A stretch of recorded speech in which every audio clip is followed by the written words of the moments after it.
Take a look at these photos. For the longest time, I've been obsessed with images that can be captured underwater. Simple, yet beautiful images that so perfectly portray the beauty of marine life and the world that lives under the surface. I don't keep a running bucket list or anything like that, but if I were to write everything down, one thing that would certainly be on there would be to photograph great white sharks underwater. But without being scuba certified or having never operated a camera underwater before, it's going to be a little bit of time before I get to do that myself. Which brings us to last Monday. While on a trip in Roatan with my fiance, we decided to book a snorkeling trip through the local dive shop. And luckily, I happened to have with me my DJI Osmo Action 2. I picked up this nifty little guy back in October for making the POV videos I've been putting on this channel, and it's become a staple in my camera bag ever since. I don't have an underwater case for it, but the DJI website says that it should be good up to 10 meters without any sort of underwater housing. So I weighed my options and decided to gamble and give underwater photography my first real try. My goal going into this was to capture my own tame snorkeling equivalent of the photos that I've grown to love. Something easily digestible, ideally with an isolated subject with kind of a lot of empty and negative space around it. So armed with the Osmo and directions from the hotel concierge Robert, we made our way to the local dive shop. We headed for the dive shop and we quickly ran out of sand to walk on and then ended up climbing over all of these rocks, but we eventually made it to the scuba shop with this massive Bitcoin logo on the side of it. Side note, Bitcoin's actually a legal tender in Roatan due to their currency instability and it being super weak. Not in mainland Honduras, but in Roatan specifically. It's kind of an experiment to see what it would be like to use a cryptocurrency as their legal. So there's this big effort to educate people on Bitcoin on Roatan, and so it was both scuba shop and Bitcoin education center. But we get to the scuba shop and Emilio, the owner, decides to be the one that's going to take us out. So the three of us hop in the boat and head off to our first stop, which is this mini shipwreck just off the coast with a reef that had grown on it. So we geared up, hopped in the water to do some snorkeling and for me to try to capture one of these photos.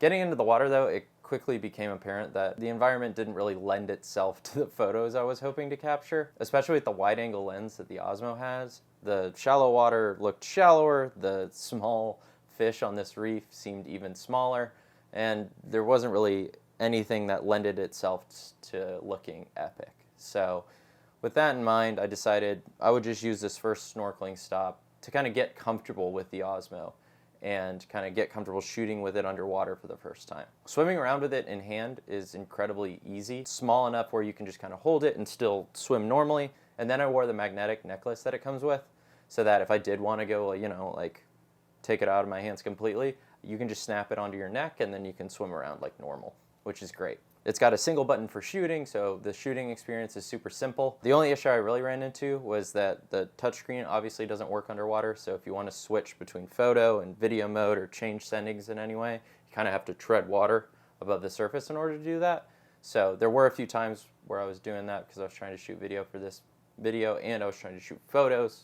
But by the end of the first stop, I got the hang of it and I was ready to try to capture something epic. As we were getting out of the water at the first stop, it also kind of became clear that the marine life around really wasn't lending itself to capturing something epic.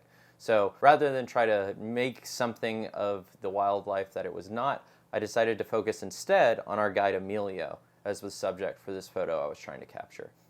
It worked really well because he was big enough, obviously, because he's a full human, and since he was our guide, he was always going to be swimming in front of us. So it gave me a lot of opportunities to kind of capture him, whether he was swimming down or pointing something out while we were snorkeling.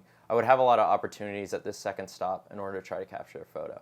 So we get to the second stop and we jump in the water and it's immediately obvious that it's a lot deeper, which is perfect. It gives a lot more space to kind of isolate subjects like I'm trying to, as opposed to at the first stop we were kind of just swimming in like 4 feet of water, so it was honestly hard to just not touch the ground. But here we had 10, 15 feet of depth below us. So as we're swimming around, I'm already like feeling a little bit better. But I'm not really getting anything interesting. I can tell that I'm like shooting photos and yeah, everything's working, but nothing is really, I haven't seen a scene in my head that really has screamed to me. So as we're heading back to the boat, my like excitement's starting to fade and I can see that the boat's like just dead ahead and I'm kind of looking down and I realize that the ocean floor below us is starting to slope and then drop off into just a 200-foot channel. And so now, what was 10 feet of water below us now turned into 20. And as if just by fate, there was a massive starfish sitting on the ocean floor in this deep water. And that's important because that meant Emilio had to swim down to go point it out for us. So as he's swimming, I kind of like gather my composure, try to line up a good shot, hit my like one little button a bunch of times, and something in my bones told me that I had finally captured something worth taking a photo of. And that rush of excitement was exactly what I hoped underwater photography would be like. And as we got out of the boat, I didn't know what, but I knew that I had something worth sharing. Looking at these photos after the fact, they're nowhere near perfect, but they just support my desire to kind of pursue underwater photography further and to kind of really give it a go, get scuba certified, get a proper housing for my camera, and take this type of photography more seriously. And to get to the point where one day I may be in the water photographing great white sharks like I dream of. But for now, the Osmo has proved itself as a great companion. It was super easy to use, and it's able to shoot photos in RAW, so you can kind of manipulate the image just enough to kind of get things closer to where you want and make something out of them in post. So it's definitely something that I'm gonna keep in my bag for snorkeling in the future. That's it for today's video. Be sure to like and subscribe. And if you want to see more travel content like this, check out this video I did where I had ChatGPT write a travel narration for me. I'll see you guys in the next one.